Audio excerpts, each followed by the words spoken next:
এই ভিডিওটো সম্পূৰ্ণ চোৱাৰ পিছত আপুনি গম পাব যে আদানী আম্বানীৰ প্ৰতি বিজেপি চৰকাৰৰ কিমান মৰম আছে কিমান মৰম থাকিলে আদানী আম্বানীৰ প্ৰতি ইমান সহানুভূতি দেখুৱাব পাৰে বিজেপি চৰকাৰে চাওক ভিডিওটো ধৈৰ্য সহকাৰে মই যদি আপোনাক প্ৰশ্ন কৰো যে আপোনাৰ হাতত কেৱল 1 টকা পইচা আছে 1 টকা পইচাৰে আপুনি কি ক্ৰয় কৰিব পাৰিব বজাৰত লৈ গলে আপুনি কি সামগ্ৰী কিনি ঘৰলৈ আনিব পাৰিব কেৱল 1 টকা পইচাত হয়তো আপোনাৰ উত্তৰটো হ'ব বৰ্তমান সময়ত আমি 1 টকাত একো নাপাওঁ কিন্তু যদি আপুনি আদানী হলেহেতেন যদি আপুনি আম্বানী হলেহেতেন তেনেহলে আপুনি 1 টকাত 1050 বিঘা মাটি লিজত লাভ কৰিলে হয় বছৰি 1 টকাৰ বাবদত 1050 বিঘা মাটি লাভ কৰিব পাৰিলেহেতেন যদি আপুনি আদানী অথবা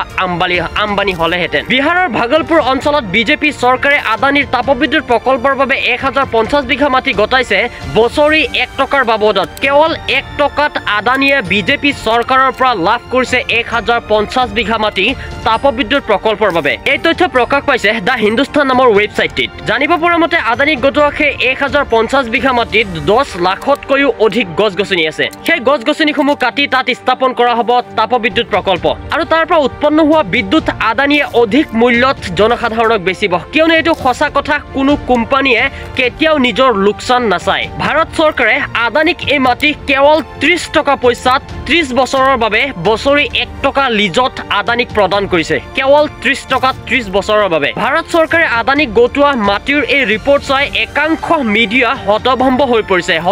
হৈ পৰিছে একাংশ সচেতন নাগৰিকসমূহ ভাৰত চৰকাৰক লৈ আপোনালোকৰ মতামত কি কমেন্টত জনাব নাপাৰিব আৰু এই বিষয়ে সকলোৱে অৱগত হোৱাৰ বাবে ভিডিওটো শ্বেয়াৰ কৰি আমাক ফলো কৰি যাব ধন্যবাদ